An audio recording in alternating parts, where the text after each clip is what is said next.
গল্পের নাম সঙ্গীন হৃদয়ানুভূতি, সিজন 2, কলমে জান্নাতুল ফিরদৌস, মিথিলা। গল্পের 11তম পর্ব। অসুস্থ বলে বেঁচে গেছ মেয়ে, না হলে ঘুমন্ত বাঘকে জাগিয়ে তোলায় আজকে তোমার কপালে ঠিক কি পরিমাণে শনি লাগত সেটা তুমি স্বপ্নেও ভেবে কুল পেতে না। অরিন এখনো মুখ টিপে হেসে যাচ্ছে। ছেলেটাকে আজ যা জব্দ করেছে না। হাসতে হাসতেই এক পর্যায়ে পেটে খানিকটা মোচড় দিয়ে ওঠে অরিনের। মেয়েটার মুখ থেকে তৎক্ষণাৎ উফ নামক ব্যথাতুর শব্দ বেরিয়ে আসে। তলপেটে হাত দিয়ে খানিকটা চেপে ধরে অরিন। রৌদ্র তৎক্ষণাৎ ঝুঁকে আসে মেয়েটার দিকে। বিচলিত গলায় বলতে থাকে, কি হয়েছে সানশাইন? ব্যথা হচ্ছে খুব। অরিন মুখ কুঁচকে পড়ে রইল বিছানায়। ব্যথায় কথা বলাও বুঝি দায় হয়ে পড়েছে তার জন্য। মেয়েটা কোনোমতে মাথা নাড়িয়ে হ্যাঁ বলল রৌদ্রকে। রৌদ্র সাথে সাথে বিছানা ছেড়ে উঠে দাঁড়ায়। টেবিলের ওপর রাখা অলিভ অয়েলের বাটিটা হাতে নিতেই দেখে তেলটা ঠান্ডা হয়ে একাকার অবস্থা।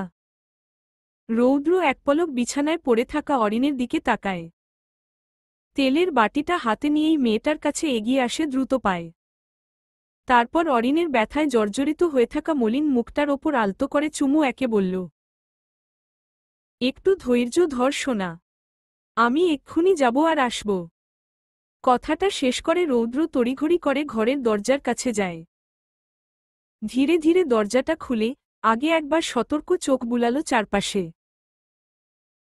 রাতের আধারে তেমন কাউকে দেখতে না পেয়ে ছেলেটা খানিকটা স্বস্তির নিঃশ্বাস ফেলে বেরিয়ে গেল ঘর ছেড়ে। প্রায় মিনিট 5 পর রৌদ্র ঘরে ঢুকল। এক হাতে গরম তেলের বাটিটা ধরে অন্য হাতে নিঃশব্দে ঘরের দোর দিয়ে দিল। তারপর এগিয়ে গেল অরিনের কাছে। অরিনটা এখনো সেই আগের ন্যায় বিছানায় মুখ গুজে খানিকটা বাঁকা হয়ে পড়ে আছে। রৌদ্র হাতের গরম বাটিটা বিছানার এক কোণে রাখল। তারপর হাত বাড়িয়ে একটা বালিশ নিয়ে মেয়েটাকে সোজা করে শুইয়ে দিয়ে তার মাথার নিচে বালিশটা দিয়ে দিল। অরিন পিটপিট চোখে তাকিয়ে রইল শুধু। রৌদ্র এবার অরিনের পেটের ওপর থেকে জামাটা সরিয়ে দেয় কিছুটা। তারপর পাশে থাকা বাটিটা থেকে খানিকটা উষ্ণ তেল মাখিয়ে নিল নিজের দুহাতের তালুতে। রৌদ্র প্রথমে নিজ হাতের ওপর পিঠে তেল ছুঁয়ে দেখে নিল এর উষ্ণতা আদৌ সহনীয় কিনা। যখন তার মনে হল তেলটার উষ্ণতা খুব একটা বেশি নয়, তখনই সে ধীরে ধীরে অরিনের তলপেটে ম্যাসাজ করতে লাগল। হঠাৎ এমন স্পর্শে খানিকটা কেঁপে কেঁপে ওঠে অরিন। মুহূর্তেই তার সমস্ত শরীর যেন জমে এল। সে কিছুটা নড়চড় করতেই মৃদুস্বরে খেকিয়ে ওঠে রৌদ্র, কি সমস্যা? আরাম দিচ্ছি, ভালো লাগছে না তোর? নড়াচড়া বন্ধ করে চুপচাপ শুয়ে থাক। অগত্যা এমন কথায় মেয়েটার সকল নড়চড় যেন একেবারেই বন্ধ হয়ে আসল। অরিন ধীরে ধীরে নিজেকে স্বাভাবিক করে চোখ দুটো বন্ধ করে পড়ে রইল। না, এই মুহূর্তে আর আগের মতো খারাপ লাগছে না তার। মালিশটা বেশ স্বস্তি দিচ্ছে তাকে। প্রায় বেশ কিছুক্ষণ পর রৌদ্র মেয়েটার পেট ছেড়ে পায়ের কাছে গিয়ে বসল। অরিনের পায়ে স্পর্শ করা মাত্রই হকচকিয়ে ওঠে অরিন। সে তড়ি তাৎসোয়া হয়ে বসে রৌদ্রের দিকে তাকিয়ে বলতে লাগল, কি করছেন টাকি? আপনি আমার পায়ের কাছে কেন বসলেন? উঠুন, প্লিজ উঠুন। মেয়েটার এহেন কথায় খানিকটা বিরক্ত হল রৌদ্র। ছেলেটার চোখে মুখে স্পষ্ট লেপ্টে আছে একরাশ বিরক্তির ছাপ। সে বিরক্তিতে মুখ কুঁচকে বলে ওঠে, সমস্যা কি তোর? আমি আমার বউয়ের পায়ের কাছে বসলে তোর কি? অরিন মাথাটা নিচু করে নেয়। মিনমিনে স্বরে বলতে থাকে, আসলো আপনি তো আমার বড়। আর বড় হয়ে ছোট মানুষের পায়ের কাছে বসলে তো ছোটদের পাপ হবে। মেয়েটার এহেন অদ্ভুত যুক্তিতে না চাইতেও হেসে দেয় রৌদ্র। ছেলেটা হাসির এক পর্যায়ে ঠোঁট কামড়ে ধরে নিজের। অরিনের আদুরে মুখখানায় সরু দৃষ্টি ফেলে তাকিয়ে রইল কিয়তক্ষণ। তারপর মেয়েটার মুখের সামনে এসে আলতো করে ঠোঁট দুটো নিজের ওষ্ঠপুটের মাঝে টেনে আবারও ছেড়ে দিল সেগুলো।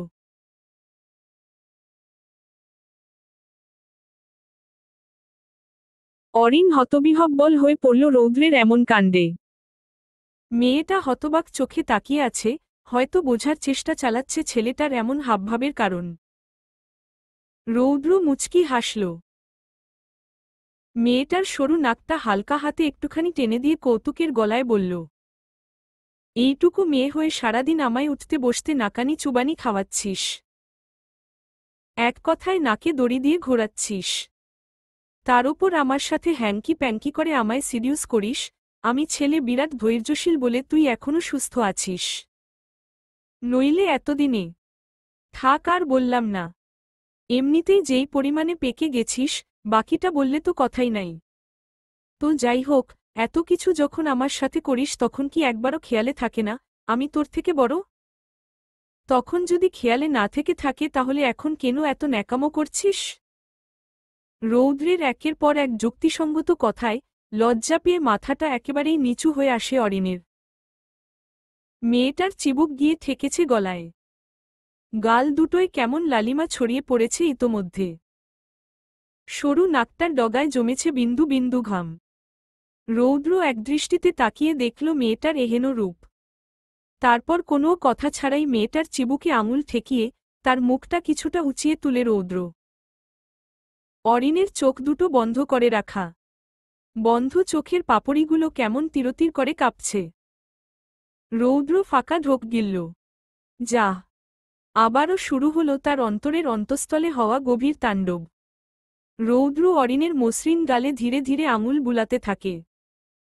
তার আঙুলগুলো এক পর্যায়ে এসে ঠেকল অরিনের তিরতির করে কাঁপতে থাকা অধৈর্যগুলের ওপর। রৌদ্র তখন নেশালো কণ্ঠে বলে ওঠে, কি আছে তোর মধ্যে সানশাইন? কেন বারবার তোর দিকেই ছুটে আসে আমার অবাধ্য মনটা? কেন তোর দিকে তাকালে আমি ভুলে যাই পুরো দুনিয়ার খবর? আমার মনটাকে এভাবে নিজের দাস বানিয়ে ফেললি সানশাইন? এতটা সহজে কিভাবে পারলি আমার অভ্যাসে পরিণত হতে? কিভাবে পারলি আমায় এতটা ভয়ঙ্করভাবে তোর প্রতি আসক্ত করে ফেলতে? অরিন ধীরে ধীরে চোখ দুটো খুলে তাকায় রৌদ্রের দিকে। ছেলেটার সমস্ত মুখমণ্ডল জুড়ে একরাশ মাদকতা লেপ্টে আছে। অরিন হালকা হেসে নিজের এক হাত উঠিয়ে রাখল রৌদ্রের গালের ওপর। তারপর ধিমি স্বরে বলল, এতটা ভালোবাসতে গেলে কেন আমায়? কে বলেছিল আমার এই ছোট্ট মনের সম্পূর্ণটা জুড়ে নিজের আধিপত্য বিস্তার করতে? ভালোই যখন বেসেছ তাহলে বুঝো এবার। অরিনের কথায় চমৎকার হাসল রৌদ্র। ছেলেটা অরিনকে টেনে বুকের সঙ্গে মিশিয়ে নিল তৎক্ষণাৎ। অরিনও গভীরভাবে জড়িয়ে ধরল তার ডাক্তার সাহেবকে। রৌদ্র তখন ফিসফিসিয়ে বলে, ভালোবাসি সানশাইন। আমিও। রাত গভীর। দূর থেকে ভেসে আসছে নিশুতিরাতের ডাক। মধ্য রাত হলেও ঘুম নেই রৌদ্রের চোখে। সে অরিনকে নিজের বুকের ওপর নিয়ে ঘুম পাড়িয়ে দিচ্ছে সযত্নে। মেয়েটার চুলে বিলি কাটতে কাটতে এক পর্যায়ে খেয়াল করল অরিনের নিঃশ্বাস কেমন ঘন হয়ে আসছে। রৌদ্রের বুঝতে আর বাকি রইল না, মেয়েটা ঘুমিয়ে পড়েছে। রৌদ্র ধীরে ধীরে অরিনকে নিজের বুক হতে নামিয়ে বালিশে শুয়ে দেয়। মেয়েটাকে ছেড়ে উঠতে নিলেই তার ট্রাউজারে খানিকটা টান পড়ে। রৌদ্র ভ্রু কুঁচকে তাকায় সেদিকে। দেখতে পায় অরিনটা ঘুমের ঘোরেই তার ট্রাউজারের কিছু অংশ নিজের হাতের মুঠোয় পুড়ে রেখেছে। এহেন দৃশ্য দেখে আপনা আপনি সকল বিরক্তি ছুটে গেল রৌদ্রের। তৎক্ষণাৎ হৃদয় শিথিল হয়ে আসে তার। ছেলেটা মুচকি হেসে আলতো করে ঠোঁট ছোঁয়ায় অরিনের ললাটে। তারপর মেয়েটার হাত থেকে নিজের ট্রাউজারের অংশ ছাড়িয়ে উঠে দাঁড়ায় রৌদ্র। কিয়তক্ষণ অনিমেষ চোখে মেয়েটার দিকে তাকিয়ে থেকে আবারও তার পায়ের কাছে এসে বসল রৌদ্র। আলগোছে অরিনের মসৃণ পাদুটো নিজের উরুর ওপর নিয়ে নেয় সে। তারপর দুহাতে সামান্য অলিভ অয়েল মাখিয়ে সযত্নে মেয়েটার পাদুটো মালিশ করতে থাকে। এতে অবশ্য মেয়েটা বেশ খানিকটা আরাম পাবে। রৌদ্র বেশ কিছুক্ষণ ধরে মালিশ করল অরিনের পাদুটো। তারপর হাতের কাজ শেষে আবারও উঠে যায় মেয়েটার মাথার কাছে। অরিনের মাথায় আলতো করে হাত বুলিয়ে দিয়ে কানের কাছে মুখ এনে ফিসফিস করে বলে, হেভ সুইট ড্রিমস জান। অ্যাসান বাড়ির সকালটা বরাবরের ন্যায় আজও বেশ রমরমা। গৃহিণীরা ব্যস্ত হাতে রান্নার তোড়জোড় সামলাচ্ছেন। রাফিয়া বেগম রান্নার কড়াইয়ে খুন্তি নাড়ানোর এক পর্যায়ে খানিকটা ঝোল উঠিয়ে হাতের তালুতে নিয়ে চেখে দেখছেন নুন মশলা সব ঠিকঠাক আছে কিনা। জুবাইদা বেগম রুটি সেঁকছেন আর ক্ষণে ক্ষণে শাড়ির আঁচলে ঘর্মাক্ত মুখখানা কোনোমতে মুছে যাচ্ছেন। তার পাশেই ফুলি একটার পর একটা রুটি বেলে দিচ্ছে তাকে। মাইমুনা বেগম ছেলেমেয়েগুলোকে ডাকতে গিয়েছেন। সবারই তো স্কুল কলেজ খুলেছে তাই না? এখন কি আর অত বেলা করে শুয়ে থাকলে হবে? জুবাইদা বেগম রুটি শেখার এক পর্যায়ে রাফিয়া বেগমের দিকে খানিকটা ঝুঁকে এলেন। চুলার ওপর বসানো তরকারির কড়াইয়ের ওপর থেকে ঘ্রাণ নিয়ে বলে ওঠেন, বাহ, বেশ ঘ্রাণ বেরোচ্ছে তো। রোদের আব্বু তো আজ চেটেপুটে খাবে দেখিস। রাফিয়া বেগম আলতো হাসলেন। জুবাইদা বেগমের হাত থেকে বেলুনটা নিজ হাতে নিয়ে নিজেই রুটি বেলতে শুরু করে দিলেন। জুবাইদা বেগমকে এক প্রকার তাড়া দিয়ে বললেন, জবা, রান্না তো প্রায় হয়ে এলো বলে তুই গিয়ে সবাইকে টেবিলে বসতে বল, আমি বাকিটা সামলে নিচ্ছি। জুবাইদা বেগম খানিকটা ইতস্তত করলেন। সন্দিহান গলায় প্রশ্ন ছুড়লেন, তুই একা একা পারবি বাকিটা সামলাতে? রাফিয়া বেগম জায়ের দিকে তাকিয়ে মুচকি হাসলেন।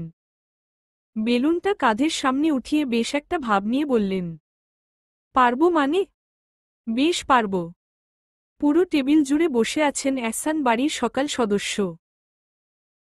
অনিক একেবারে রেডি হয়ে নিচে নেমেছে। খেয়ে দিয়েই বেরিয়ে পড়বে ছেলেটা। বেশ তো ছুটি কাটালো, আর কত। তায়েফ সাহেব বসেছেন তার পাশে। অনিকের সঙ্গে কি একটা কেস নিয়ে সলা পরামর্শ করে যাচ্ছেন তিনি। অন্য পাশের চেয়ারগুলোতে বসেছেন সাব্বির সাহেব, তার পাশে তাশরিক সাহেব। তারা দুজনে কবির সাহেবের সঙ্গে অফিসের একটা বিষয় নিয়ে আলাপচারিতা চালাচ্ছেন। রান্নাঘর থেকে চায়ের কেটলিটা হাতে নিয়ে এগিয়ে আসেন জুবাইদা বেগম। সবাইকে খাওয়া রেখে নিজেদের মধ্যে কথোপকথন চালাতে দেখে খানিকটা চটলেন তিনি। চটে আসা গলায় বলতে লাগলেন, কি ব্যাপার? খাওয়া রেখে যদি কথাই বলতে হয় তাহলে টেবিলে বসে কথা বলছো কেন তোমরা? যাও না, ড্রয়িং রুমে বসে আরামসে গপ্প করো। শুধু শুধু খানা পিনা সামনে নিয়ে খাবারগুলো ঠান্ডা করছো। জুবাইদা বেগমের এহেন কথায় খানিকটা বিষম খেলেন কবির সাহেব। যতই তিনি ঘরের কর্তা হোক না কেন, ঘরের আসলো কর্তৃ তো বউই হয় তাই না? কবির সাহেব নিজেকে সামলালেন। ভাইদের দিকে তাকিয়ে গম্ভীর কণ্ঠে বললেন, আগে খেয়ে নে, তারপর এ বিষয় নিয়ে আলোচনা করব। সাব্বির সাহেবসহ তার বাকি দুই ভাই মুখ টিপে হাসলেন। তারপর আবারও মনোযোগ টানলেন যার যার খাবারের দিকে। তখনই ডাইনিং রুমে উপস্থিত হয় অরিন। এলোমেলো চুলে, ঘুমে নিভু নিভু চোখ দুটো নিয়ে কোনোমতে ঘুম ছেড়ে উঠেছে মেয়েটা। মুখের ওপর পানির ঝাপটাগুলো এখনো দৃশ্যমান পুরো মুখ জুড়ে। হয়তো কোনোরকমে মুখটা ধুয়েই চলে এসেছে এখানে। অরিন মৃদু হামি টেনে ভাইয়ের পাশের চেয়ারটা টেনে বসে পড়ে। রাফিয়া বেগম মেয়ের এমন অবস্থা দেখে খানিকটা ফুঁসে ওঠেন। বলেন, এই অবস্থা কেন তোর? ঠিকঠাক মতো ফ্রেশ না হয় চলে এসেছিস নাকি? তাছাড়া এত সকাল সকাল উঠতে যখন এতই সমস্যা তাহলে উঠতে গেলি কেন? তোর ভার্সিটির ক্লাস তো 11টায়। মায়ের এমন ঝাঝালো কণ্ঠ কর্ণকুহরে পৌঁছাতেই সকল ঘুম যেন ছুটে পালালো অরিনের। সে মাথাটা নিচু করে কোনোমতে মিনমিনে স্বরে বলল, আসলো। সবার সাথে নাস্তা করব বলে উঠেছিলাম। সবার সাথে নাস্তা করবে না ছাই? এই মেয়ে তো উঠেছে তার ডাক্তার সাহেবকে এক পলক দেখার জন্য। ছেলেটাকে সকাল সকাল না দেখলে পুরো দিনটা কি আর ভালো কাটবে তার? মনে মনে কথাগুলো ভেবে আলগোছে মুচকি হাসল অরিন। এদিকে অরিনের বলা কথায় সাব্বির সাহেবও তো বেজায় খুশি। তিনি মুচকি হেসে সস্নেহে মেয়ের পাতে দুটো রুটি তুলে দিলেন। পাশ থেকে অনিক বোনের পাতে তুলে দিল ও কিছুটা তরকারি। অরিন খাবারের প্লেটে হাত দিয়ে নেড়ে যাচ্ছে শুধু। খাওয়ার কোনো উদ্বেগ নেই তার মধ্যে। এমন সময় সেথায় আগমন ঘটে রৌদ্রের। ছেলেটাও ফুল গেটআপে নেমেছে। পরনের সাদা শার্টটা কোনুই অবধি গুটিয়ে রাখা। তার সঙ্গে কালো ফরমাল প্যান্ট। চোখে আটা সেই পরিচিত খয়েরি রঙের চিকন ফ্রেমের চশমাটি। যার দ্বারা লুকায়িত আছে শ্যামবরণ সুদর্শন যুবকের বিড়াল চোখ দুটো। অরিন খাওয়া ছেড়ে একপলক আর চোখে তাকায় রৌদ্রের দিকে। তখনই রৌদ্র তাকায় তার দিকে। দুজনার চোখাচোখি হতেই ছেলেটা একবার আর চোখে আশেপাশে পরখ করে, তারপর হুট করেই অরিনকে চোখ মেরে বসে। অরিন থ হয়ে গেল এহেন কাণ্ডে। তার চোয়াল ঝুলে পড়ল খানিকটা। রৌদ্র দেখল সবটা। কপালে এক আঙুল স্লাইড করতে করতে মুচকি হেসে চেয়ার টেনে বসে পড়ল নিজ আসনে। আধ ঘণ্টা পর খাবার খাওয়া শেষ হল রৌদ্রের। সে চেয়ার ছেড়ে উঠতে যাবে তার আগেই কবির সাহেব তাকে হাতের ইশারায় থামিয়ে বসতে বললেন। রৌদ্র চুপচাপ বসে রইল। কিয়তক্ষণ বাদেই কবির সাহেব গম্ভীর মুখে মৃদু গলা খাকারি দিয়ে বলতে লাগলেন, তুমি রাশেদ মৃধাকে চিনো? রৌদ্র ভ্রু কুঁচকে মনে করার চেষ্টা করে। কিছুক্ষণ পরেই নামটা মনে পড়ায় সে মাথা নাড়িয়ে বলে ওঠে, ইঞ্জিনিয়ার রাশেদ মৃধার কথা বলছ? হ্যাঁ। ওহ, তাহলে তো চিনি। কিন্তু তুমি হঠাৎ করে তার কথা কেন বলছ? কবির সাহেব এবার বুঝি খানিকটা নড়েচড়ে বসলেন। গম্ভীর মুখে একবার সাব্বির সাহেবের মুখের দিকে তাকালেন। সাব্বির সাহেব ইতোমধ্যেই তাকে ইশারায় কি যেন একটা বলতে বলছেন। কবির সাহেব ভাইয়ের ওপর থেকে দৃষ্টি সরিয়ে এনে ছেলের দিকে তাকালেন। রৌদ্র এখনও কেমন গভীর কৌতূহলে বাবার দিকে তাকিয়ে আছে। কবির সাহেব বললেন, রাশেদ মৃধার বড় মেয়ে রিয়া এবার ঢামেকে ইন্টার্নি করছে। দেখতে শুনতেও বেশ ভালো। তাছাড়া তাদের পরিবারের সঙ্গে আমাদের চেনাপরিচয়ও বহু আগে থেকেই। এখন বাবার কথার মাঝেই রৌদ্র বাদ সাধে। ভ্রু কুঁচকে বিরক্তি নিয়ে বলে ওঠে, ওয়েট আ মিনিট, সেই মেয়ের বায়োডাটা আমায় বলছ কেন? তুমি ঠিক কি বলতে চাইছ সেটাই বলো। কবির সাহেব এবার সকল ভনিতা ছাড়লেন। ছেলের দিকে গভীর চাহনি দিয়ে বলতে লাগলেন, আমি চাচ্ছি রিয়ার সাথে তোমার বিয়ের কথা আগাতে। যেহেতু মেয়েও ডাক্তার, তুমিও ডাক্তার, সেই থেকে ভাবছি। কবির সাহেবের কথা শেষ হবার আগেই বসা ছেড়ে উঠে দাঁড়ায় রৌদ্র। ছেলেটার চোখে মুখ হুট করেই কেমন যেন শক্ত হয়ে উঠেছে। নাকের পাটা ফুলে ফেপে উঠেছে খানিকটা। এতে স্পষ্ট বোঝা যাচ্ছে রৌদ্র বুঝি বেশ রেগে গেছে। বাড়ির সকলেই কবির সাহেবের কথা মনোযোগ দিয়ে শুনছিলেন। সবাই মনে মনে খুশি হলেও দুজন মানুষের মনে এবং চোখে মুখে নেমেছে রাজ্যের আধার। অরিনটা তো পারছে না একদৌড়ে ছুটে চলে যেতে এখান থেকে। নিজের স্বামীর অন্য কোথাও বিয়ে ঠিক হবে, মানুষ ঠিক কতটা হতভাগ্য হলে বউ হবার পরও নিজ কানে এমন কথা শুনতে হয়। ওদিকে অনিকটাও বুঝি ব্যাপক আকারে হতভম্ব হল এমন কথায়। সে তো বারে বারে বোনের নতমুখটার পানে তাকাচ্ছে আর ভাবছে, এসব শুনতে না জানি কতটা কষ্ট হচ্ছে তার বনুর। রৌদ্রের এমন কথার মাঝে হুট করে উঠে যাওয়ায় ভ্রু কুচকালেন কবির সাহেব। গম্ভীর মুখে শক্ত কণ্ঠে ফের বললেন, এগুলো কেমন ধরনের বেয়াদবি? কথা বলার মাঝে হুট করে দাঁড়িয়ে পড়লে কেন? রৌদ্র এবার শক্ত চোয়ালখানা আরেকটু ফুটিয়ে তোলে। হাতের ভাঁজে ধরে রাখা এপ্রনটা মুষ্টিবদ্ধ করে শক্ত গলায় জবাব দেয়, দুঃখিত আব্বু, আমি অন্য কাউকে বিয়ে করব না। রৌদ্রের এমন বাক্যে সবাই যেন আকাশ থেকে পড়লেন। ওদিকে অনিকের বুকটা কেমন ধুকপুক করে যাচ্ছে একাধারে। ক্ষণে ক্ষণে মনে হচ্ছে এই বুঝি একটা তাণ্ডব লাগল এহসান পরিবারে। কবির সাহেব গম্ভীর মুখে চেয়ার ছেড়ে উঠে দাঁড়ালেন। ছেলের মুখের দিকে সরু চোখে তাকিয়ে বলে ওঠেন, অন্য কাউকে বলতে? তুমি কি কাউকে পছন্দ করো রোদ? রৌদ্র খানিকটা ফাঁকা ঢোক গিলল। জোরালো কণ্ঠে জবাব দিল, শুধু পছন্দ করি না, ভালোবাসি তাকে। বাড়ির সবাই চমকে তাকালো রৌদ্রের দিকে। জুবাইদা বেগম তো খাওয়া ছেড়ে পলকহীন চোখে তাকিয়ে আছেন ছেলের পানে। অরিন সেই আগের মতো মাথা নিচু করে বসে আছে। মেয়েটার গলা ইতোমধ্যেই ভয় শুকিয়ে কাঠ। অথচ এত সব প্রতিক্রিয়ার মাঝে কবির সাহেব রইলেন একেবারে নির্বিকার। তিনি তীক্ষ্ণ দৃষ্টিতে ছেলের দিকে তাকিয়ে রইলেন কিয়তক্ষণ। পরক্ষণেই গম্ভীর কণ্ঠে বললেন, কে সে? রৌদ্র এবার বাবার দিকে ফিরে বাবার চোখের দিকে গভীর চাহনি দিয়ে বলে ওঠে, আছে কোনো বিশেষ একজন আব্বু। এখনও তাকে পরিচয় করিয়ে দেবার সময় আসেনি। সঠিক সময় আসলো আমি নিজেই তাকে তোমাদের সামনে এনে হাজির করব। এই বলে আর এক মুহূর্ত দাঁড়াল না রৌদ্র। গটগট পায়ে বেরিয়ে গেল বাড়ির সদর দরজা দিয়ে। কবির সাহেব একদৃষ্টিতে তাকিয়ে দেখলেন ছেলের চলে যাওয়া।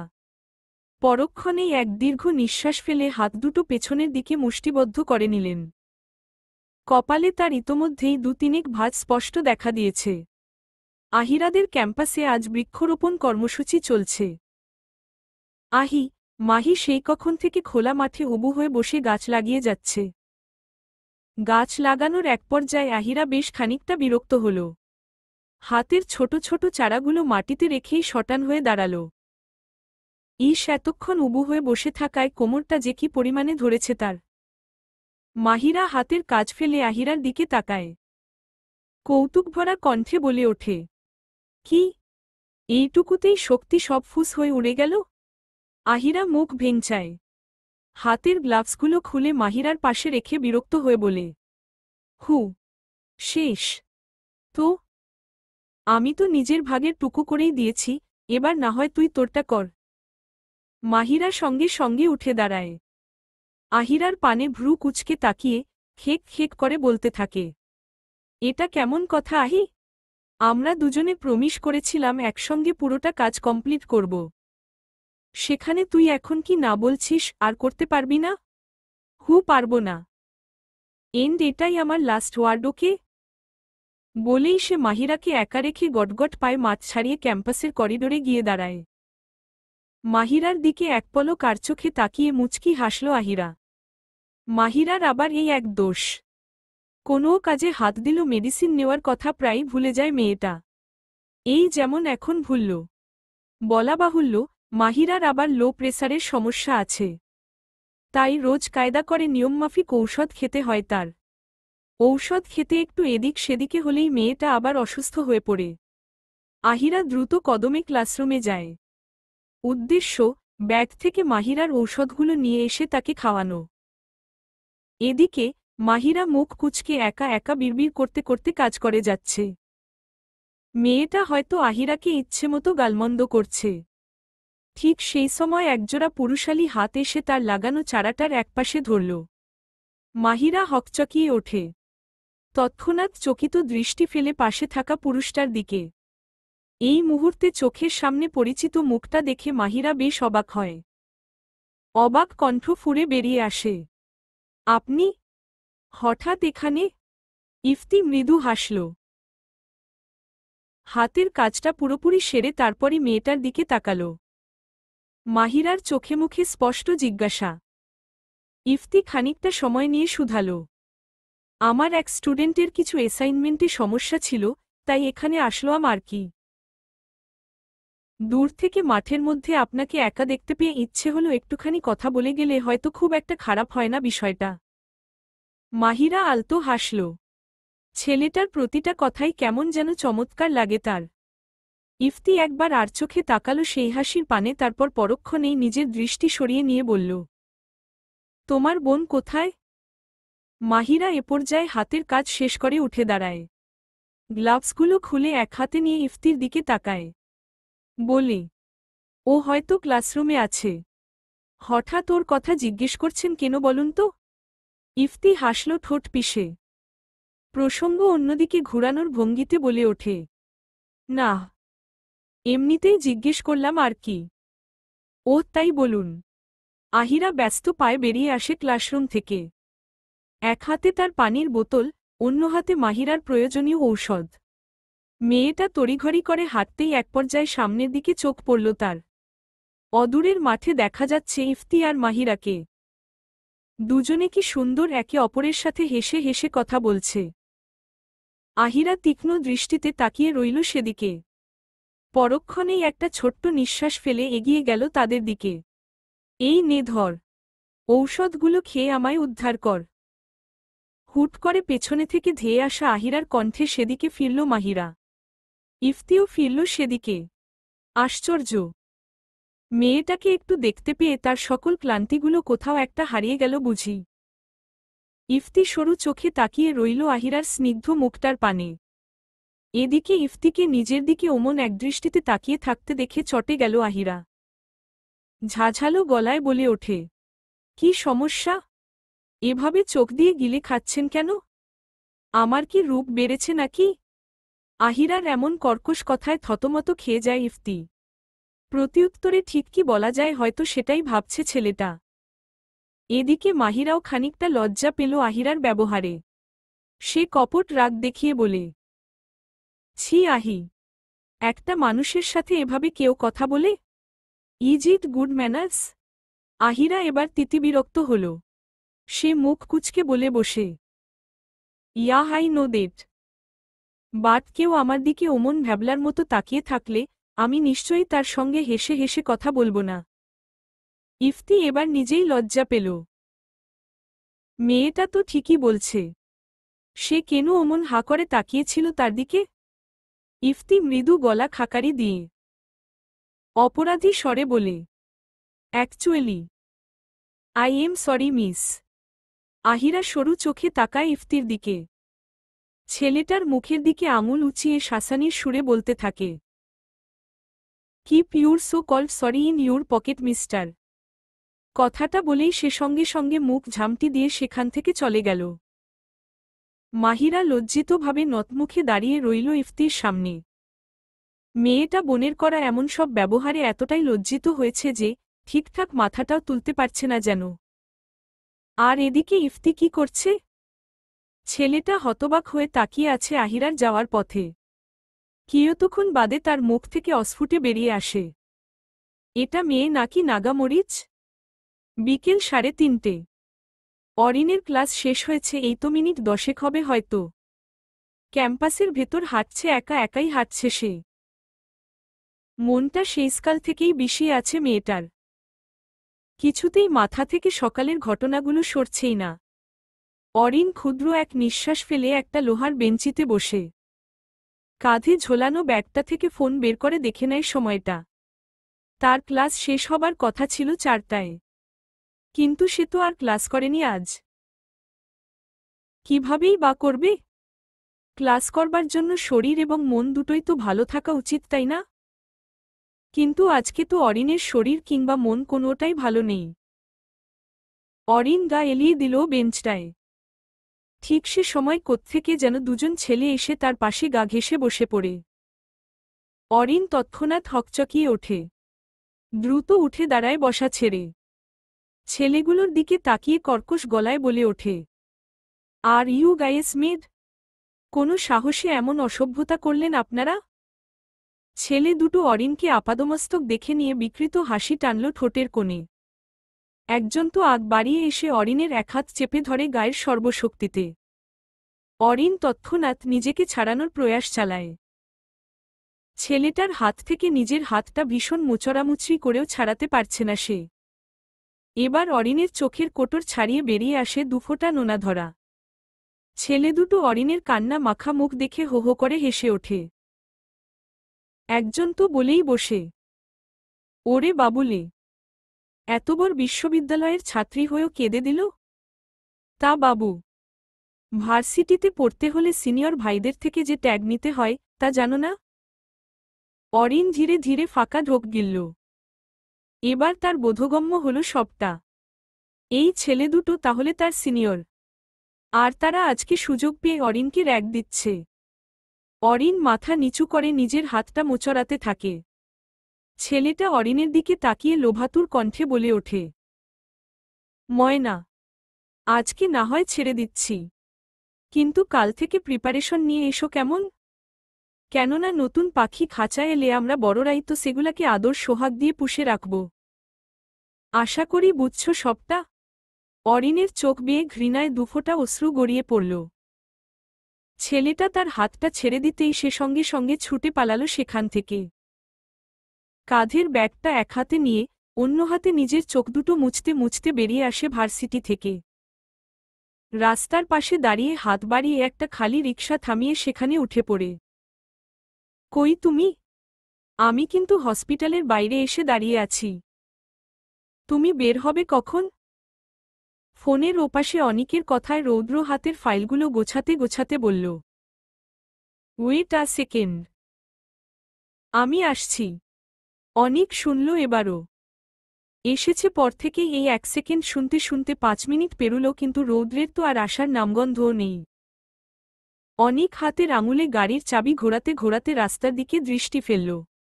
অমনি তার দৃষ্টি আটকে গেল অরিনের ওপর। মেয়েটা একটা রিকশায় চড়ে এদিকেই আসছে। অনিক তৎক্ষণাৎ সোজা হয়ে দাঁড়াল। দ্রুত কদমে এগিয়ে আসল রাস্তার দিকে। অরিন দূর থেকে ভাইকে দেখে স্বস্তির নিঃশ্বাস ফেলল। রিকশাটা থামতেই সে এক প্রকার তাড়াহুড়ো করে নেমে পড়ল। অনিক এসে আগে ভাড়াটা মিটিয়ে দিল। তারপর অরিনের দিকে তাকাতেই খানিকটা বিচলিত হয়ে পড়ল ছেলেটা। মেয়েটার মুখটা কেমন লাল হয়ে গেছে। চোখের কোণে এখনো মৃদু জল জমে আছে। অনিক দ্রুত বোনকে নিয়ে আসে নিজের গাড়ির কাছে। বোনের ছোট্ট আদুরে মুখটা নিজের দুহাতের তালুতে নিয়ে চিন্তিত গলায় বলে ওঠে, কি হয়েছে বনু? তুই কাঁদছিস কেন? কে কি বলেছে তোকে? অরিন তৎক্ষণাৎ ফুপিয়ে ওঠে। মুখ খুলে যেই না কিছু বলতে যাবে অমনি পেছনে থেকে ভেসে আসে রৌদ্রের গুরুগম্ভীর কণ্ঠ, তুই এখানে? অনিক আর অরিন দুজনেই তাকালো পেছনে। রৌদ্র অরিনের নতমুখটার দিকে সরু চোখে তাকিয়ে এগিয়ে আসে জোরালো কদমে।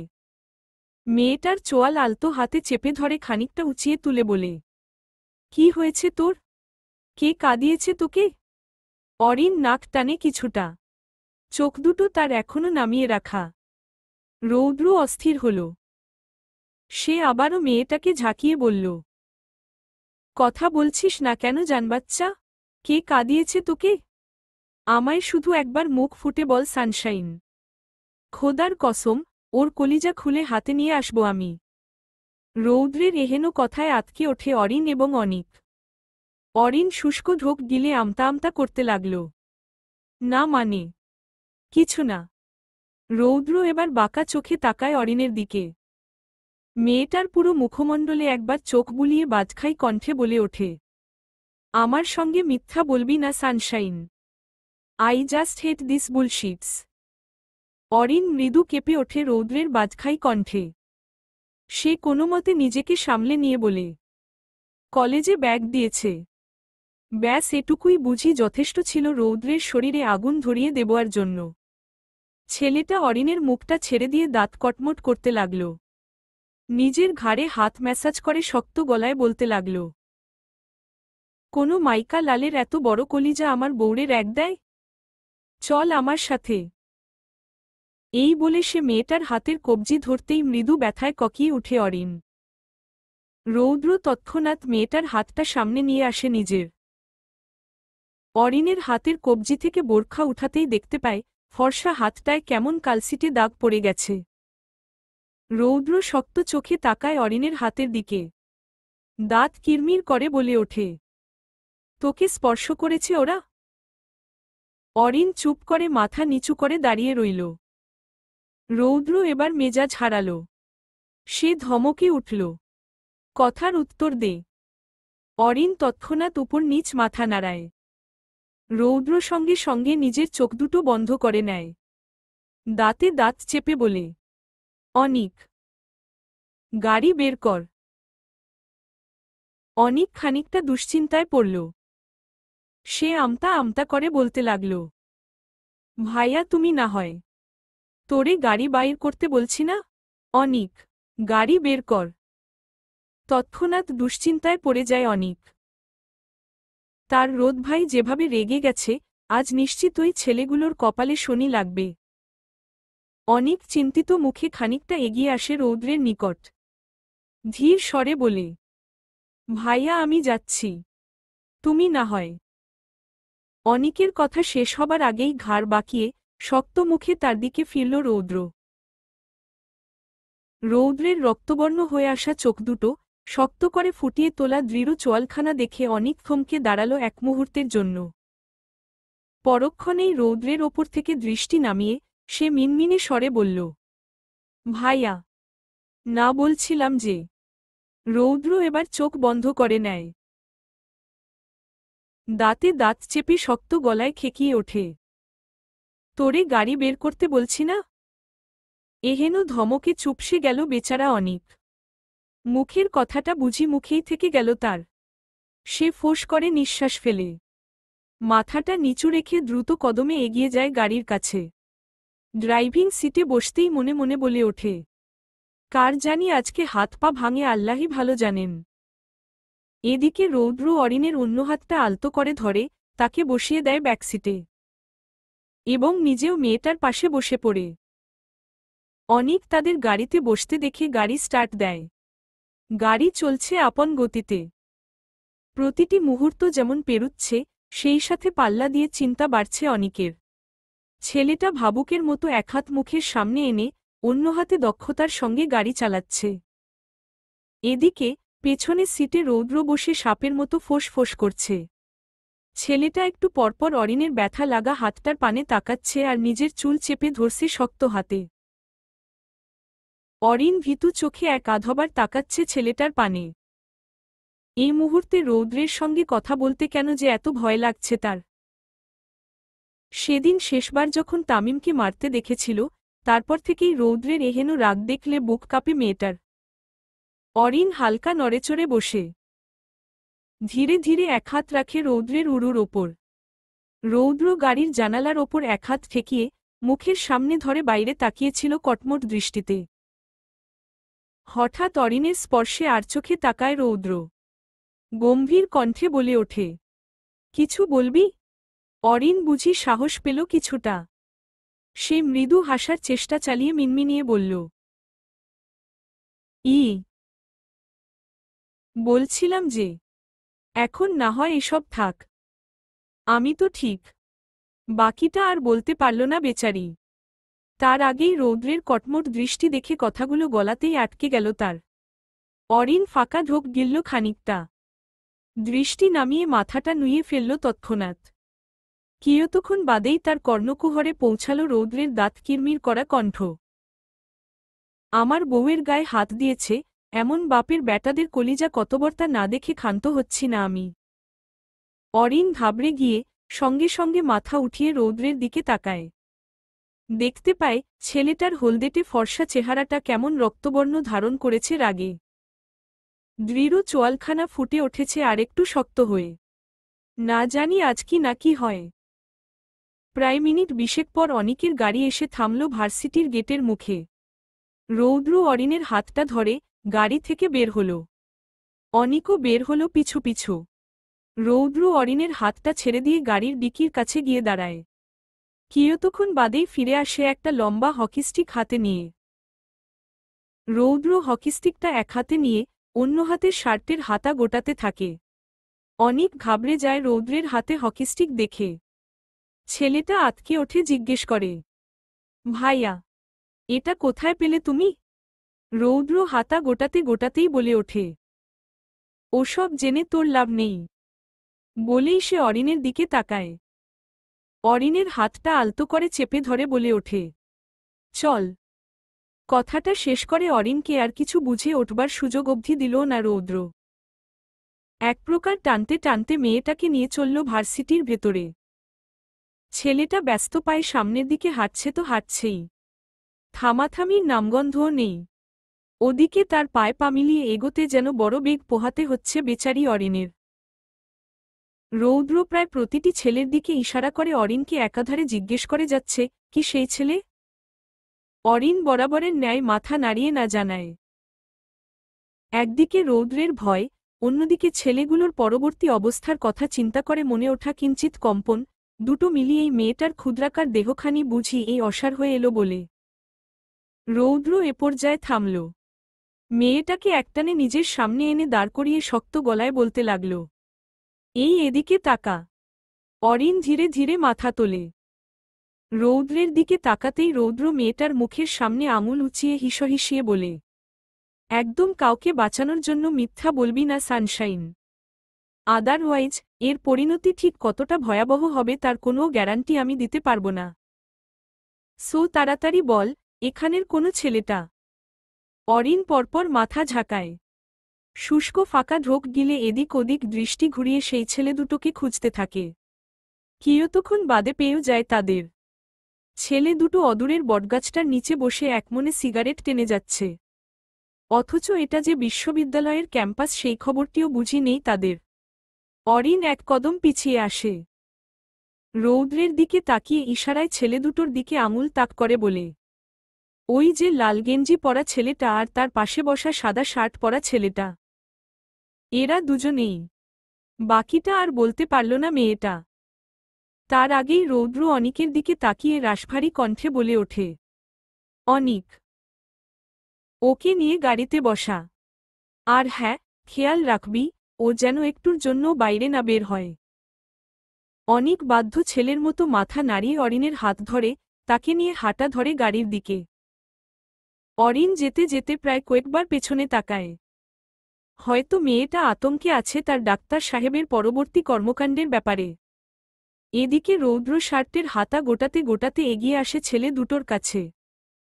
এসেই কোনরূপ আগাম সংকেত ছাড়াই সজোরে লাথি বসিয়ে দেয় লালগেঞ্জি পরিহিত ছেলেটার পিঠ বরাবর। হঠাৎ আক্রমণে তাল সামলাতে না পেরে ছেলেটা খানিকটা দূরে গিয়ে ছিটকে পড়ে উবু হয়ে বসে কাতরাতে থাকে সশব্দে।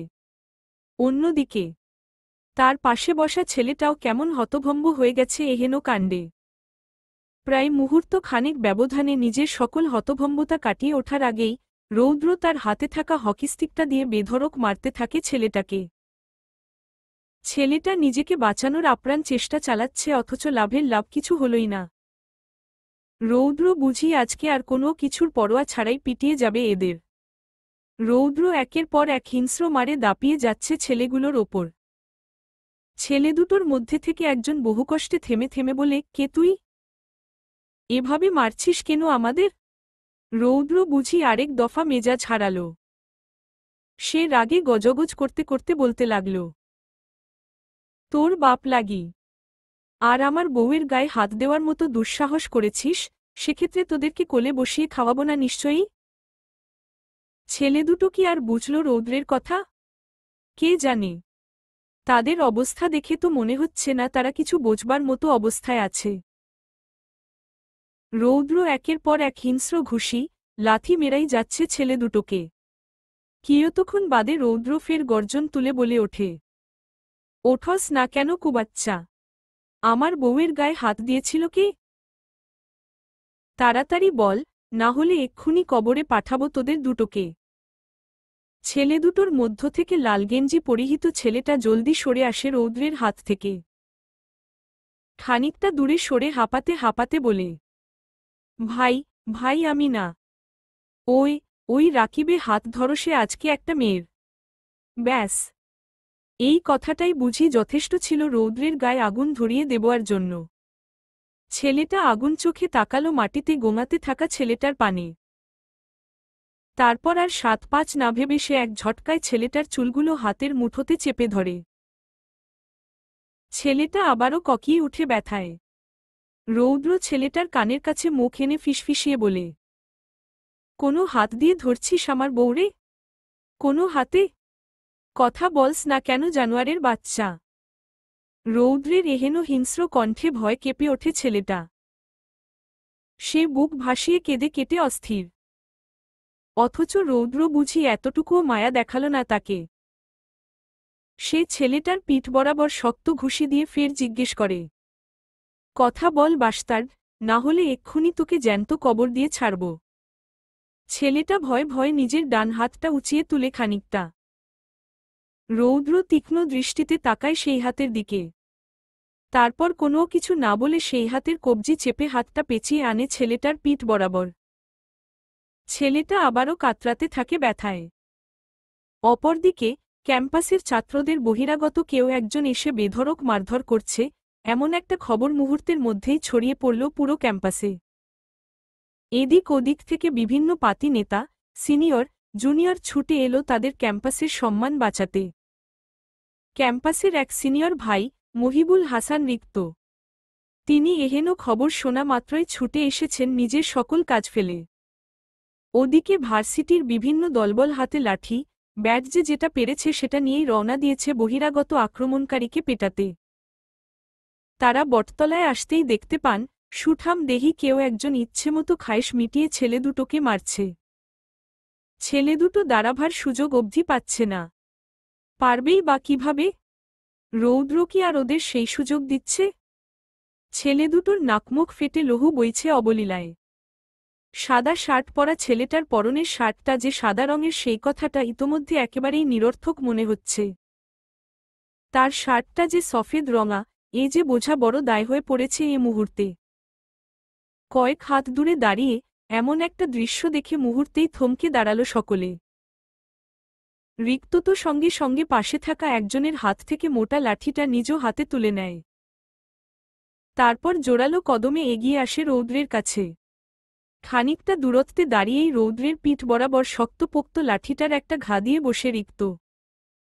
রৌদ্র খানিকটা নড়েচড়ে উঠে এহেন আঘাতে। দাঁতে দাঁত চেপে আগের ন্যায় বসে রইল ছেলেটা।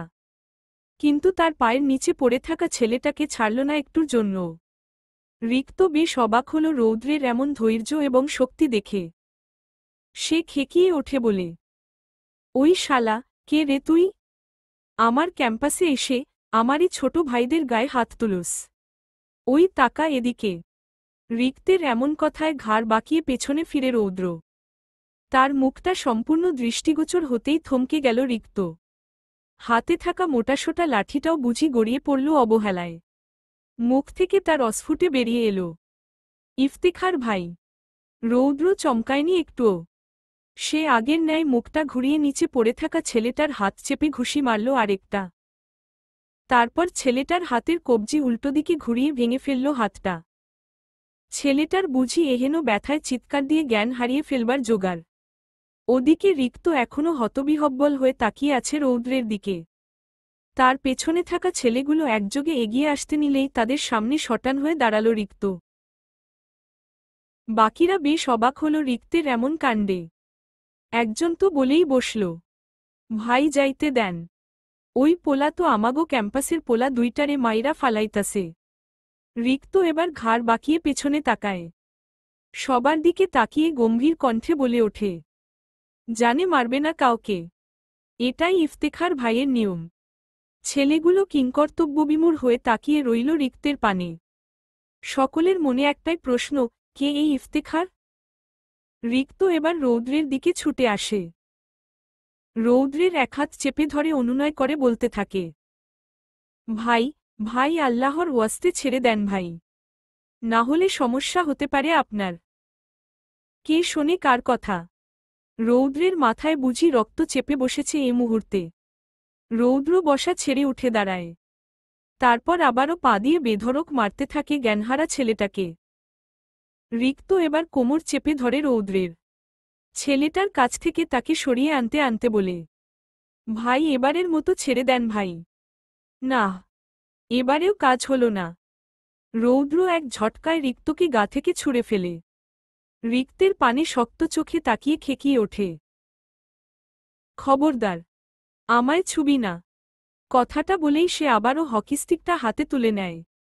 জোরালো পায়ে যেই না ছেলেগুলোর দিকে এগোবে, ঠিক সেই সময় একজোড়া নরম হাত তাকে পেছনে থেকে এসে জড়িয়ে ধরল। রৌদ্র থমকায়। হাতের হকিস্টিকটা খানিকটা গড়িয়ে পড়তেই সে আবারও শক্ত হাতে চেপে ধরে সেটা। রৌদ্র শক্ত মুখেই বলতে নেয়, সান, প্লিজ থামো। আমার ভীষণ ভয় হচ্ছে রৌদ্র। আমি সত্যিই ভয় পাচ্ছি তোমার এই রূপে। আমার মাথাটা কেমন যেন ঝিমঝিম করছে। তুমি একটু থামো না। রৌদ্র থমকে গেল এক মুহূর্তের জন্য। তার প্রতিটা নিঃশ্বাসের গতি বুঝি বেড়ে গেল কয়েকগুণ। বুকের ভেতরটায় কেমন যেন টিপটিপ করছে এখন। রৌদ্র ধীরে ধীরে নিজের বুকের ওপর লেপ্টে থাকা নরম হাত দুটোর দিকে তাকায়। তারপর কে জানে তার কি হল, সে কেমন কিংকর্তব্যবিমূঢ় হয়ে ঘন ঘন নিঃশ্বাস ফেলতে লাগল। কিয়তক্ষণ বাদেই নিজের হাত থেকে হকিস্টিকটা দূরে ছুঁড়ে ফেলে মেয়েটার হাত দুটো আলতো করে বুক থেকে সরিয়ে পেছনে ফিরে রৌদ্র। পেছনে ফিরতেই আরেক দফা কেঁপে ওঠে রৌদ্র নামক শক্তপোক্ত যুবকটা। অরিনের সারা মুখে লেপ্টে আছে কান্নার ছাপ। চোখ দুটোতে এখনো নোনা ধরার স্পষ্ট উপস্থিতি।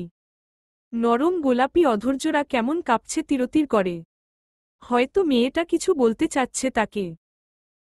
রৌদ্র এক কদম এগিয়ে আসে অরিনের নিকট, অমনি খানিকটা পিছিয়ে যায় অরিন। রৌদ্র হতবাক হয়ে গেল এহেন কাণ্ডে।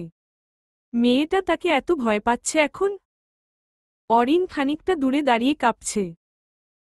তার হাত পাগুলো কেন যেন থরথর করে কাঁপছে। হয়তো রৌদ্রের এহেন হিংস্রতা দেখে ভীষণ আতঙ্কিত হয়ে গেছে মেয়েটা। অরিনের চোখ বেয়ে হুট করেই অশ্রু গড়িয়ে পড়তে লাগল। রৌদ্র অস্থির হল মেয়েটার কান্না দেখে। সে ছুটে এসে মেয়েটার ছোট্ট মুখখানা নিজের খসখসে দুহাতের তালুতে নিয়ে নেয়। নরম সুরে বলতে থাকে, হেই, ডোন্ট ক্রাই জানবাচ্চা, আম সরি। আমি না। কোনো কথাতেও থামছে না অরিনের কান্না। রৌদ্র এবার আরও বিচলিত হয়ে পড়ল। সে আর কিছু না ভেবে চট করে মেয়েটাকে পাজা কোলে তুলে নিল। আশেপাশে দাঁড়িয়ে থাকা মানুষগুলো হতবাক হয়ে এতক্ষণ তাদের এমন কাণ্ডগুলোই দেখে যাচ্ছিল। সবাই হয়তো এটাই ভাবছে, এতক্ষণের এই হিংস্র মানুষটা সামান্য একটা মেয়ের চোখের পানিতে এতটা গলে গেল।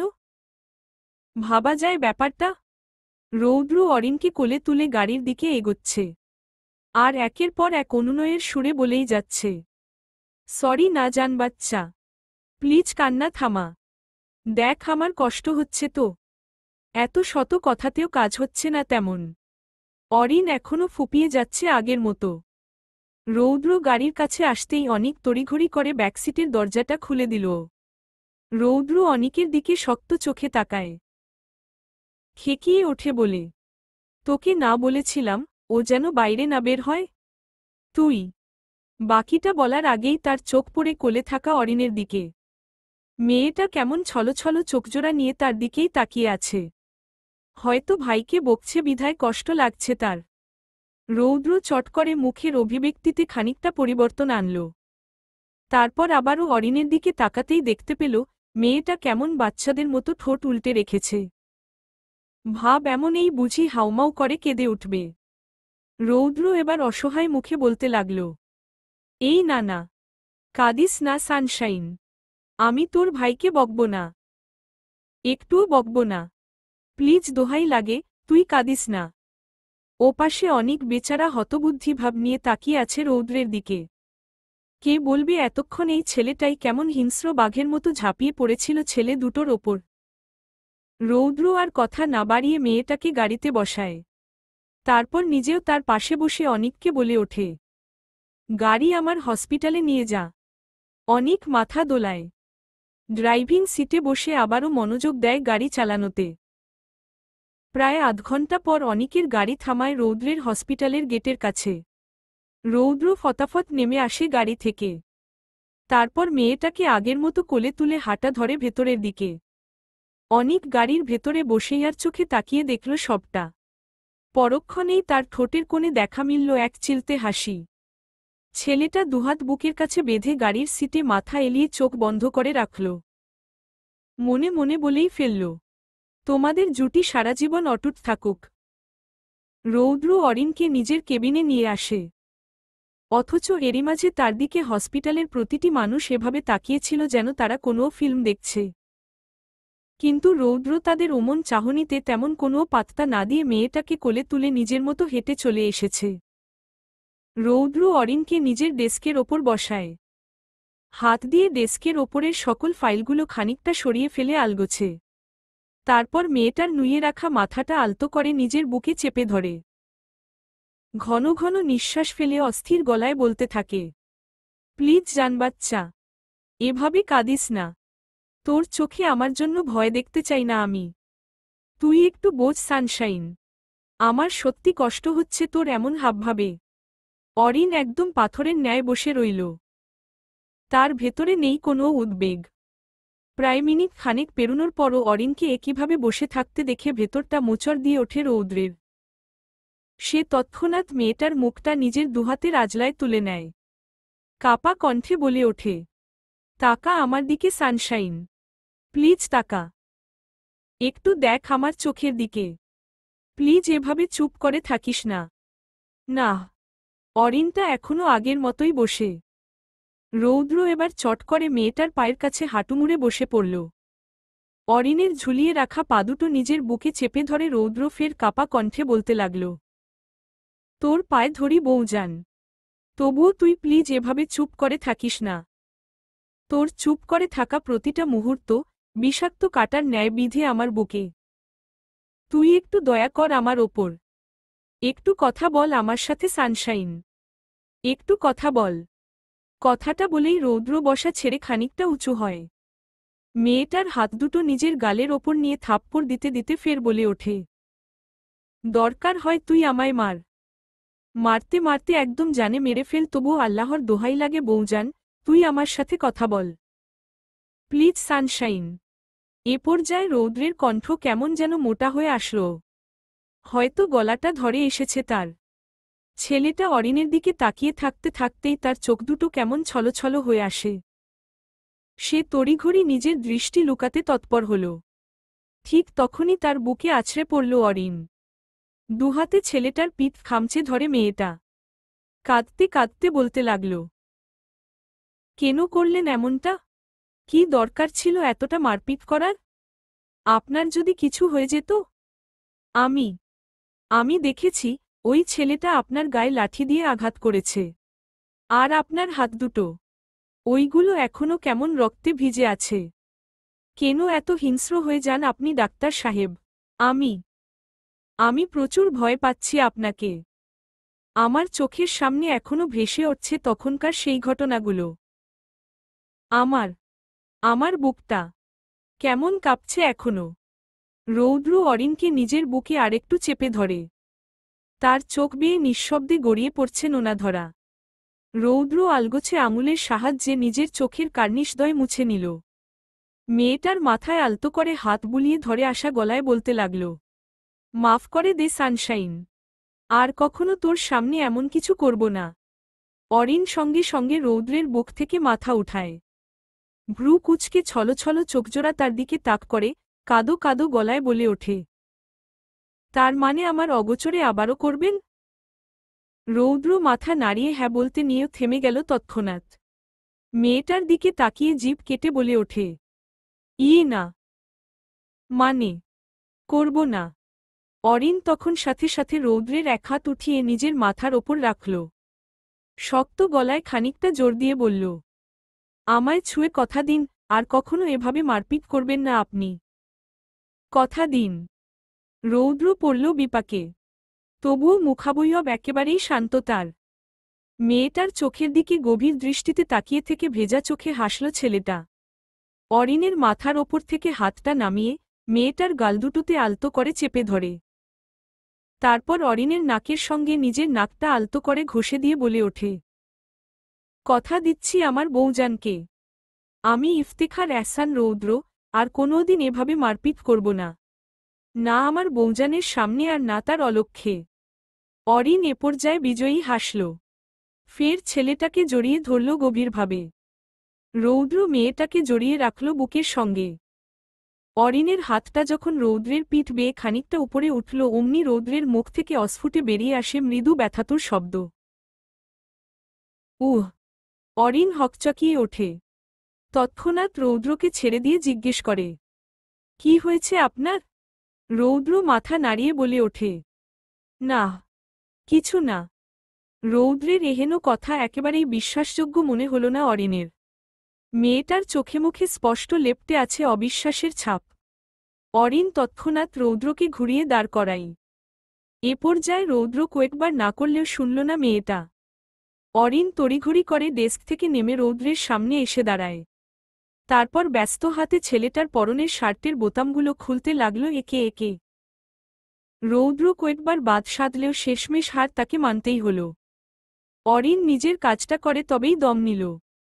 অরিন রৌদ্রের শার্টটা গা থেকে নামিয়ে দিল সযত্নে।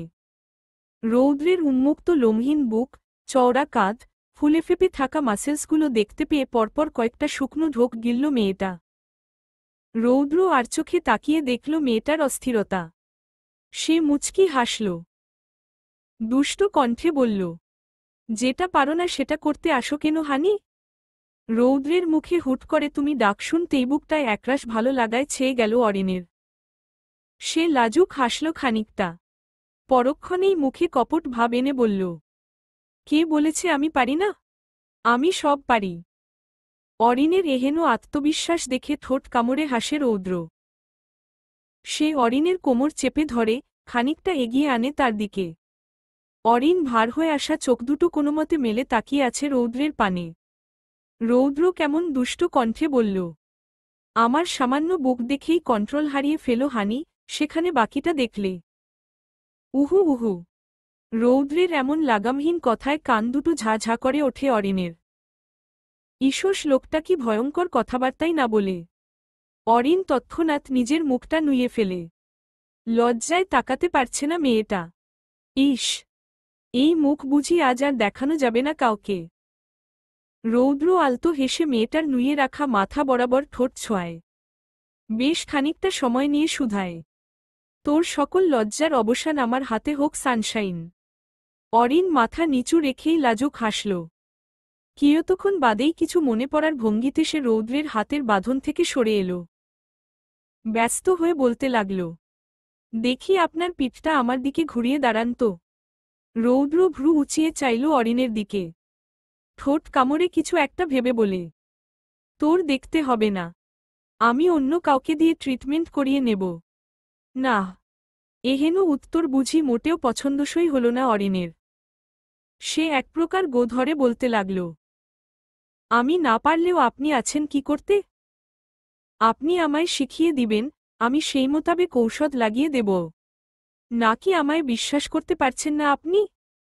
রৌদ্র এ পর্যায়ে ঠোঁটের সামনে হাত এনে ভরাট গলায় বলল, নিজের চাইতেও বেশি বিশ্বাস করি তোকে।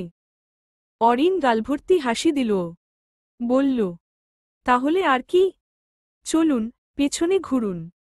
রৌদ্র এবার অরিনের হাতটা ধরে নিজের কাছে টেনে আনে।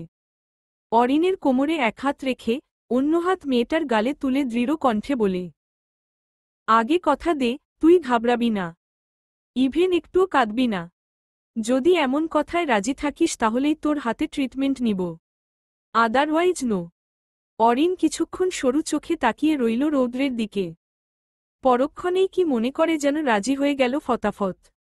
রৌদ্র এক ক্ষুদ্র নিঃশ্বাস ফেলে পেছনে ঘুরল। অমনি আতকে উঠল অরিন। ছেলেটার পিঠ বরাবর মোটা হয়ে ফুলে গেছে বেশ খানিকটা জায়গা। কিছু কিছু জায়গা তো ফেটে গেছে। সেখান থেকে রক্তও ঝরে পড়ছে খানিকটা। অরিনের ফের মাথা ঘুরে উঠল। মেয়েটা যে ব্লাড দেখতে পারে না। অরিন মাথায় হাত দিয়ে ঝিমুতে লাগল। চোখ দুটো কেমন নিভু নিভু হয়ে আসছে ক্রমাগত। রৌদ্র হয়তো টের পেল কিছুটা। সে চট করে পেছনে তাকাতেই মেয়েটার এহেন অবস্থা দেখে বিচলিত হল। তড়িঘড়ি করে মেয়েটাকে নিজের বুকে চেপে ধরে আলতো করে তার গালে হাত দিয়ে চাপড় মারতে মারতে বলল, জান বাচ্চা, এই তাকা আমার দিকে। উফ, কে বলছিল তোকে এসব দেখতে? এই মেয়ে। বেশ কিছুক্ষণ ডাকার পরে অরিন ধীরে ধীরে চোখ মেলে। রৌদ্রকে মুখের ওপর এভাবে ঝুঁকে থাকতে দেখে চোখ দুটো ফের ছলছল হয়ে আসে তার। সে কান্না করতেই নিবে অমনি তার ঠোঁট দুটো আঁকড়ে ধরে রৌদ্র। গভীরভাবে, ভীষণ আশ্রে সে। হুট করে এমন হওয়ায় অরিন কেঁপে ওঠে খানিকটা। সে তার কাপা কাপা হাত দুটো ধীরে ধীরে উঠিয়ে আনে রৌদ্রের পিঠ বেয়ে ঘাড়ের ওপর। তারপর আলতো করে চেপে ধরে রৌদ্রের ঘাড়। রৌদ্র মেয়েটার কোমর চেপে তাকে খানিকটা উঁচিয়ে তুলে। অরিনের পা দুটো খানিকটা ঝুলে পড়ল এহেন কাণ্ডে। রৌদ্র বেশ খানিকটা সময় নিয়ে তারপর ছাড়ল মেয়েটার নরম অধর যুগল। অরিন ছাড়া পেয়েই হাঁপাচ্ছে বুকের ওপর হাত নিয়ে। রৌদ্র বাঁকা হাসল। বিড়বিড় করে বলল, ছিচকাদুনে একটা। বিড়বিড় করে বলা কথাটাও বেশ কানে এলো অরিনের। মেয়েটা সঙ্গে সঙ্গে ভ্রু কুচকায়। রৌদ্রের দিকে শক্ত চোখে তাকিয়ে বলে ওঠে, কি বললেন? আমি? বাকিটা আর বলতে দিল তো? রৌদ্র আবারও ঠোঁটজোড়া দখল করে নেয় মেয়েটার। এবার যেন খানিকটা জোরালোভাবে আঁকড়ে ধরেছে মেয়েটার অধর। রৌদ্র বেশ আশ্লেষে ব্যস্ত মেয়েটার নরম অধর যুগলের ওপর কৃতিত্ব ফলাতে। একটু পরপর মেয়েটার ঠোঁট দুটো ছেড়ে দিয়ে আবারও কামড়ে ধরে সেই ঠোঁট জোড়া। এহেন কাণ্ড চলল বেশ কিছুক্ষণ। রৌদ্র এবার আলতো করে মেয়েটার নিচের ঠোঁটটা কামড়ে ধরে। তারপর সেটা ছেড়ে দিয়ে খানিকটা শুষে নেয়। আবারও ঠোঁটটা নিজের ওষ্ঠপুটের মাঝে টেনে নেয় পাগল ছেলেটা। রৌদ্রের এমন পাগলামিতে অতিষ্ঠ অরিন। নিজেকে এখন কেমন পাগল পাগল লাগছে তার। নিঃশ্বাস হয়ে এসেছে ঘন। রৌদ্র অরিনের ওষ্ঠপুট ছেড়ে দিয়ে তার কণ্ঠদেশে মুখ গুজে। সেথায় মৃদু নাক ঘষে দিতেই অরিনের মুখ থেকে বেরিয়ে আসে মৃদু শীতকার। রৌদ্র হাসল খানিকটা। অরিনের ঘাড় চেপে কণ্ঠদেশে মুখ গুজে রাখল কিয়তক্ষণ। অরিন এবার ধীরে ধীরে রৌদ্রের উন্মুক্ত লোমহীন বুকের ওপর ধীরে ধীরে আঙুল বুলাতে থাকে। রৌদ্র চট করে চোখ দুটো মেলে তাকায়। অরিনের এহেন স্পর্শে তার শরীরের প্রতিটি লোমকূপ দাঁড়িয়ে গেল বুঝি। ছেলেটা পরপর শুকনো ঢোক গিলল। রোয়েশয় অরিনের কণ্ঠদেশ থেকে মুখ তুলে অরিনের মুখপানে তাকাতেই থমকে গেল রৌদ্র। এ কি দেখছে সে? মেয়েটার চোখে মুখে কেমন অন্যরকম মাদকতা লেপ্টে আছে। যেন খুব করে চাইছে সে রৌদ্রকে। রৌদ্র শুষ্ক ঢোক গিলে অরিনকে নিজের বাহুডোর থেকে নামাতে নিলে বাদ সাধল অরিন। ছেলেটার হাত শক্ত হাতে চেপে ধরে অরিন। রৌদ্র সরু চোখে তাকায় অরিনের দিকে। সময় নিয়ে বলে, বউজান, তুই হুশ। রৌদ্রের কথার মাঝেই তার ঠোঁটের ওপর আঙুল চেপে ধরে অরিন। রৌদ্র বেশ অবাক হল মেয়েটার এমন কাণ্ডে। অরিন ধীরে ধীরে রৌদ্রকে জড়িয়ে ধরে নিজের সঙ্গে। রৌদ্রের বুঝি এবার পাগল হবার জোগাড়। এমনিতেই সে ধৈর্যহীন হয়ে যায় মেয়েটার আশেপাশে এলে, তার ওপর আজকে মেয়েটার এমন নিঃশব্দ আহ্বান যেন আরেক দফা ধৈর্যহীন করছে তাকে। অরিন কিয়তক্ষণ বাদেই রৌদ্রের বুক থেকে মাথা উঠায়। তারপর ছেলেটার দিকে তাকিয়ে আবেদনময়ী হাসল খানিকটা। রৌদ্রের বুক কেঁপে ওঠে অরিনের এমন হাসি দেখে। অরিন ধীরে ধীরে রৌদ্রের গালের ওপর হাত রাখে। পরক্ষণেই নিজের মুখটা এগিয়ে এনে রৌদ্রের গাল বরাবর ঠোঁট ছোঁয়ায়। রৌদ্র আবেশে চোখ দুটো বন্ধ করে নেয়। অরিন এবার নিজের ঠোঁট দুটো রৌদ্রের অন্য গালে ছোঁয়ায়। তারপর কপালে, নাকে, থুতনিতে। অরিনের করা প্রতিটি স্পর্শ বেশ গভীরভাবে অনুভব করছে রৌদ্র। রৌদ্র চোখ দুটো ধীরে ধীরে মেলে তাকায় অরিনের দিকে। তার চোখে মুখে স্পষ্ট লেপ্টে আছে একরাশ মাদকতা। অরিন ঠোঁট কামড়ে হাসল। রৌদ্রের কোল থেকে নেমে রৌদ্রের এক হাত টেনে তাকে কেবিনের বড় সোফায় এনে বসিয়ে দিল। রৌদ্র কেমন মন্ত্রমুগ্ধের ন্যায় এগিয়ে গেল মেয়েটার সাথে সাথে। অরিন রৌদ্রকে সোফায় বসায়। তারপর সে নিজেও রৌদ্রের কোলের ওপর উঠে বসে। রৌদ্র নেশালো দৃষ্টিতে তাকিয়ে রইল অরিনের দিকে। অরিন মুচকি হেসে রৌদ্রের দিকে এগোয়। ধীরে ধীরে রৌদ্রের কণ্ঠদেশে মুখ গুজতেই খানিকটা শিউরে ওঠে রৌদ্র। ছেলেটা তৎক্ষণাৎ নিজের চোখজোড়া বন্ধ করে নেয়। তার হাত দুটো উঠে আসে অরিনের কোমরের ওপর। অরিন রৌদ্রের কণ্ঠদেশে মৃদু কামড় বসায়। রৌদ্রের মুখ থেকে তৎক্ষণাৎ বেরিয়ে আসে, উমম। অরিন হয়তো হাসল খানিকটা। সে আবারও নিজের নরম অধৈর্যগুলের উষ্ণ স্পর্শ একে দিল দাঁত বসানো জায়গায়। রৌদ্র সঙ্গে সঙ্গে অরিনের ঘাড় চেপে ধরে। হিসহিসিয়ে বলে, sunshine, please don't do that, I'm losing my control. Arin রৌদ্রের কণ্ঠদেশে পরপর কয়েকটা চুমু খেয়ে বলে ওঠে, আমি হয়তো সেটাই চাইছি। রৌদ্র তখন অরিনের ঘাড় চেপে ধরে তার মুখটা নিজের সামনে আনে। মেয়েটার আদুরে মুখটার ওপর আছড়ে পড়া অবাধ্য চুলগুলো আলতো হাতে কানের পিঠে গুজে দিয়ে হাসকি স্বরে বলল, আমায় এভাবে সিরিয়াস করিস না সানশাইন। এটা কিন্তু মোটেও তোর হেলথের জন্য ভালো হবে না। অরিনের বুঝি আজ সাহস বেড়ে গিয়েছে কয়েকগুণ। সে রৌদ্রের দিকে গভীর চাহনি দিয়ে বলে, হেলথের জন্য খারাপ হলেই বাকি? হেলথ ঠিক করে দেওয়ার জন্য আমার পার্সোনাল ডক্টর আছে না? রৌদ্র ঠোঁট কামড়ে হাসল এহেন কথায়।